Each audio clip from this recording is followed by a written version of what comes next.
మంచిర్యాల జిల్లా కాసిపేట మండలం పెద్దనపల్లి గ్రామంలో కార్డన్ సర్చ్ నిర్వహించారు పోలీసులు. సరైన పత్రాలు లేని 27 ద్విచక్ర వాహనాలు, 3 ఆటోలు సీజ్ చేశారు. సైబర్ క్రైమ్, గంజాయి, సీసీ కెమెరాల ప్రాముఖ్యత, ట్రాఫిక్ రూల్స్, కొత్త చట్టాలపై అవగాహన కల్పించారు మందమరి సీఐ శశిధర్ రెడ్డి.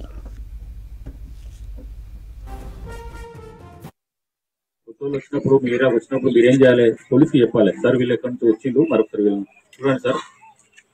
మరి అంటే మేము ఏం చేస్తాం, వాళ్ళ ఆధార్ కార్డు కానీ అక్కడ ఎక్కడైతే రాజస్థాన్ ఊరు అక్కడ పోలీస్ స్థానానికి ఫోన్ చేసి వీళ్ళ మీద పాత చేస్తున్నాయా దొంగల కాడ మేము వెరిఫై చేస్తాం. అక్కడ 4 రోజులు 10 రోజులు ఉన్న తర్వాత ఏమైతుంది అంటే వేసి దొంగతనం చేసి పోయిన తర్వాత సార్ వాళ్ళు వచ్చి 10 రోజులు అవుతాం సార్, మేము మంచి వాళ్ళు అనుకున్నాం సార్, పొద్దుగా ఏమైనా 10 20 సార్, మరి ఇట్లా అవుతారు అనుకోలేదు సార్ అంటారు. అవునా కదా? ఏం చేయాలి మీరు?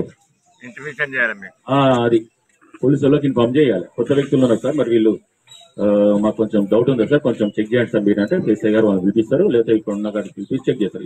ఇల్లు ఇచ్చినప్పుడు కూడా రోడ్డు పడితే వాడు వచ్చి కిరాయిస్తారట సార్, కిరాయిస్తారట, 4 రోజులు కిరాయిస్తారట, 10 రోజులు ఉంటారట అంటే ఆలోచించి రేపు పొద్దుల ఇంటి ఓనర్ కూడా బాగా చేస్తాం గుడ్డిగా ఇస్తే. అర్థమైందా?